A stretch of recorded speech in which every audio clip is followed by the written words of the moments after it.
Tips with Tony. Tips with Tony. All about nutrition from your favorite dietitian. Everything you need to digest in your mind. Tips with Tony. Tips with Tony. Making you healthier one bite at a time. With Tony. Woo! Hello and welcome to the Tips with Tony podcast. I'm Tony Marinucci, your registered dietitian, helping you get healthy one bite at a time. I am so excited for our next guest. I know I say it all the time, but everyone is amazing that comes onto this podcast. But this person is particularly special because she is going to school to become a pharmacist, which for some of you might be like, medication, lifestyle change and medication don't go together. We're going to talk about how that's actually not true. But then the other part that I'm super excited to have Noelle here for is she's actually enrolled in the 6 months of food freedom program. So it's super exciting to kind of be able to hear her perspective on that, which we'll get to at the end. But first things first, we're going to be talking all about pharmacology, medications, and this brilliant mind that she has, because that's one thing I can't even pronounce half the medications that I learned about when I was in school to become a dietitian. So super excited to have Noelle here. Welcome to the Tips with Tony podcast. Thanks, Tony. I'm so excited to be here. So excited to have you here. So first question, you know the drill. Please introduce yourself. I would love for you to share who you are, what you do, and most importantly, why you do what you do. All right, sure. So my name is Noelle Cordova. I am currently a pharmacy resident. I'm in my second year specializing in ambulatory care. So this is in outpatient clinics. And I love doing what I do because I get to really work with patients on their medications. And it's not just a one-time thing that I'm working with these patients. I'm working with them over a long period of time, especially on the outpatient side, a lot with diabetes. So I get to work with these patients on not only their medications, but also on their lifestyle changes as well. And it's just been really rewarding working with these patients and 6 months later, seeing how their blood sugars are improving and how excited they get at their next appointment about how great they're doing and how much better they feel. That's awesome. And what made you get into this? When did you decide to go to school to become a pharmacist? So that's actually a funny question. I did a 6-year program straight out of high school. So I was, 17 years old, didn't know what I was going to do with my life. But I was from New Jersey. We had a lot of pharmaceutical companies around the area. And my mom said, hey, why don't you look into pharmacy? And that was something I was like, okay, sure, that sounds good. All I had really known about pharmacy at the time was what you typically see in a retail setting, CVS, Walgreens. And throughout my schooling and now throughout my residency, there's a lot more to pharmacy than this retail and hospital setting where we actually really get to work with patients and focus on providing safe and effective care and just making sure that, their medications are safe and appropriate for them. Yeah, I love that. So it's funny. You're right. Like it wasn't like you always wanted to be a pharmacist. You kind of just was like, hey, let me try it. And then you fell in love with it as you went. Like an arranged marriage. Sometimes they work out, sometimes they don't. That's awesome. That's so great. All right. So let's just jump right in. I think the number one kind of thought or perception before we even started recording is just basically like pharmacists just like want you to, they're like drug pushers, right? It's like all they want you to do is like take drugs and like they won't even like teach you about the lifestyle changes, which you just already kind of said that's not the case. But what have you heard that myth? Like what are some other myths that are kind of around when it comes to pharmacology? So I think you definitely hit like the biggest myth is that pharmacists want patients to take all the medications and just only use medications to treat their conditions. But me working with a lot of patients with diabetes, heart failure, chronic kidney disease, and these other chronic conditions, lifestyle and their diet is just a huge, huge component to it. And while, yes, they do need some medications, lifestyle is going to also be equally just as important, if not more important. And then also with medications is I went to school to learn how these medications affect your body and how your body impacts these medications. And so we're just looking to make sure that patients are on medications that are going to be safe and effective for them, and trying to optimize the best regimen for them. If there's, duplicates, we'll try and see if we can get them off of those duplicates. If there's maybe a medication that can do 2 things for instead of 1, then we'll try and switch them. So we're really trying to optimize their therapy while also making sure that it's safe for them. Yeah, I love that. That's such a good point. You actually are trying to get them on less medications. So why take 2 medications when you can take 1 that affects both things, right? So also, I think also at more speaking to the elderly population, sometimes they forget, they have so many pills to take. So it's better, I would say, for someone who's older to only have to take less medication, right? Absolutely. And, a lot of our older patients, they're on all these medications, and if they're having side effects, it can be difficult to tell which medication it can be if they're taking so many. And then also, as we get older, we get more sensitive to these side effects. So actually, with a lot of our older patients, we'll do reviews or medication therapy management where we're trying to actually get patients off of medications that might be unsafe for them and can increase their risk for falls or have more harm than good. So that's something that, pharmacists are always a resource for patients, especially with adherence, and then seeing if maybe there's a way to decrease their pill burden. Mm-hmm. Yeah, no, definitely. Definitely.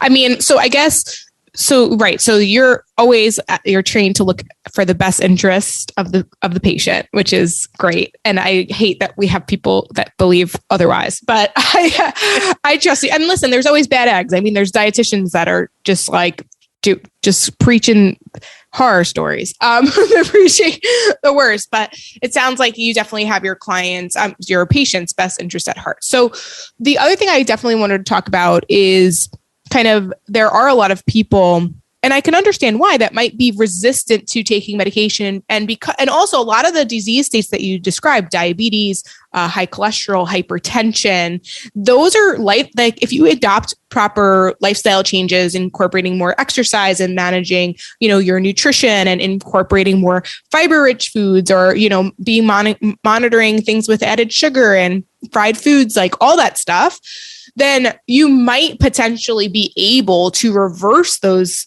things without having to take medication, right? Where I find it really upsetting, and I'm speaking, from experience, and also when I used to work for a supermarket, I worked very closely with the pharmacist. And so we would definitely communicate, and it would be really upsetting when I would be working with someone and they weren't adhering to the protocol, to their nutrition regimen. They weren't adhering to the lifestyle change, but yet they still didn't want to go on medication. And now their blood sugars are chronically elevated. Their blood pressure is chronically elevated, and they're not taking the lifestyle, they're not taking the action steps that they need in order to be able to reverse that. So that's where, guys, if you're struggling, and it's okay, regardless of where you're at in your lifestyle, if you're struggling to be able to implement a healthy lifestyle, then you might have to take medication temporarily, because otherwise it can be, it's sad, because a lot of these things, they're called silent killers, and it's not to scare you, but people are walking around with high blood pressure and high blood sugars and don't even know it until they have a heart attack or they end up in the emergency room. How many times have you probably seen that, Noelle? Yes, I see it all the time. I see patients who are getting admitted when they're in their 30s, 40s, not currently on any medications, have no known medical conditions, and they're coming in with a heart attack. It's not only terrifying for them, but it's also a huge lifestyle change that they need to make, because as soon as this happens to them, they're getting discharged on multiple medications, and they're going from, 0 medications to maybe 6 or 7. And then they're also being told you have to exercise, you have to eat healthy. And if that's something that they weren't doing, it's very overwhelming for patients. And so, it's important to make sure that they know that, yes, medications are going to be helpful in the long term, but lifestyle and these dietary modifications are also going to be extremely crucial, because you can't always out-medicate a poor diet. Mm-hmm. Absolutely. I like that sentence. You can't always out-medicate a poor diet.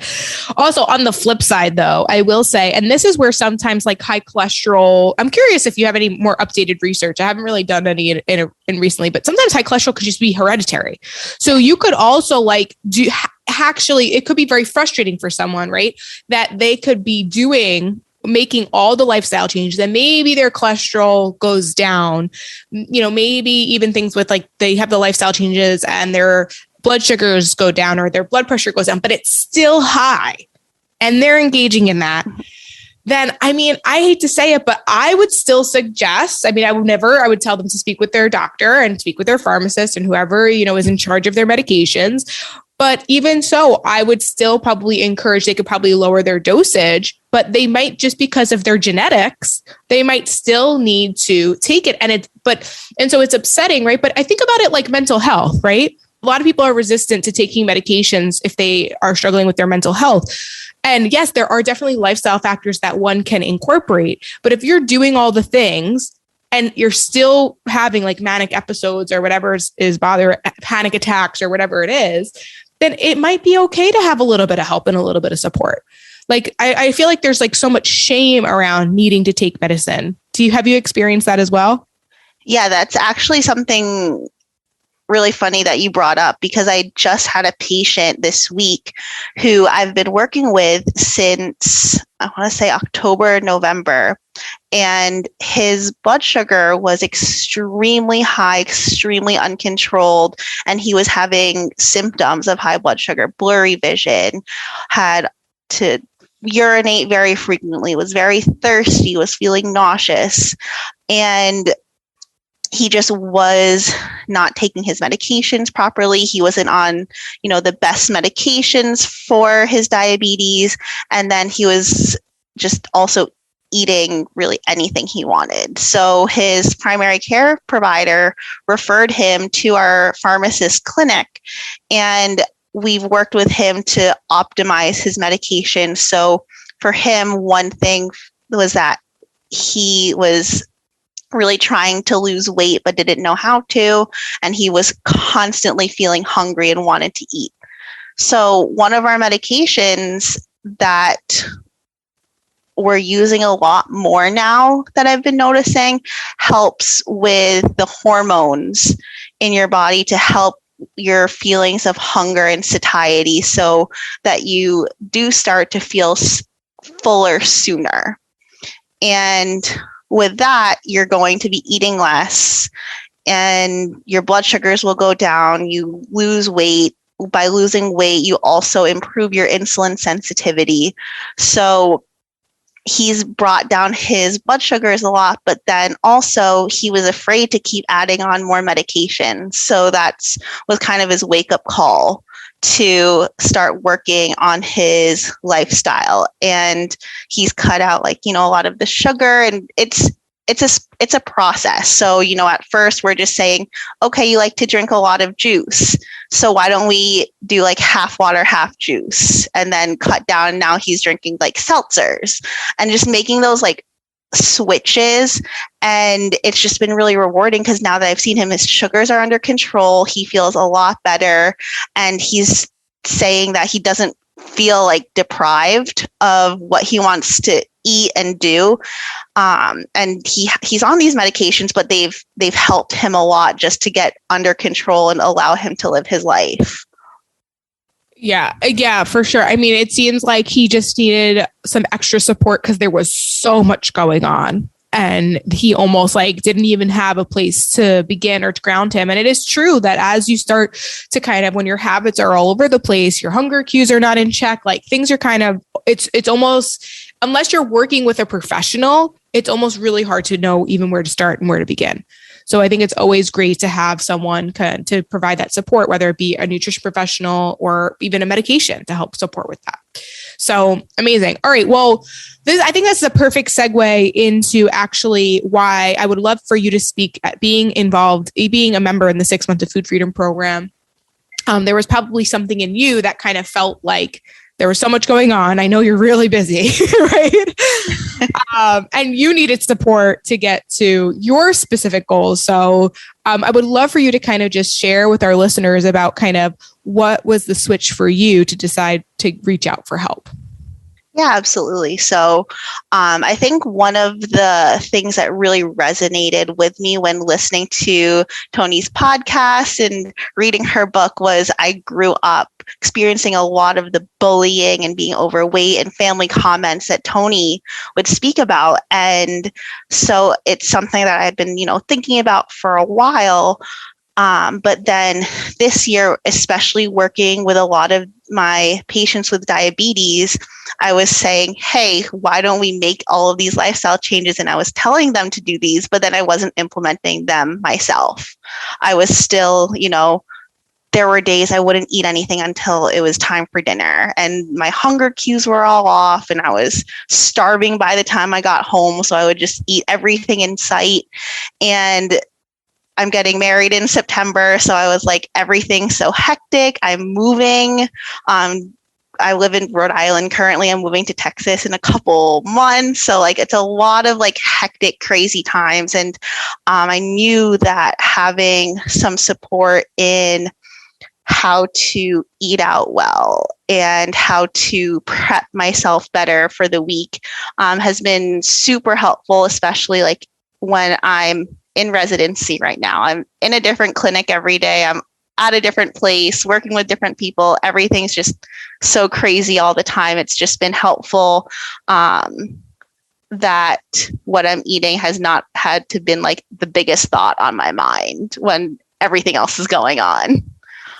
I love that. I love that. And I love actually that during this time of when you have you're going to be moving, you're in residencies, you're in school, you are getting married, like you're planning for a wedding, which in itself that's the part of getting married that can be stressful, which is like, you decided that despite all that, you were still going to make time for you because you realized you were practicing, but you weren't preaching it. Right. And so I guess, what made you decide to do it rather than wait till like, I think because a lot of people, they'll say like, oh, wait till like when things settle down after the move, when I'm done with school, like what was it that was like, no, now I need to do this now?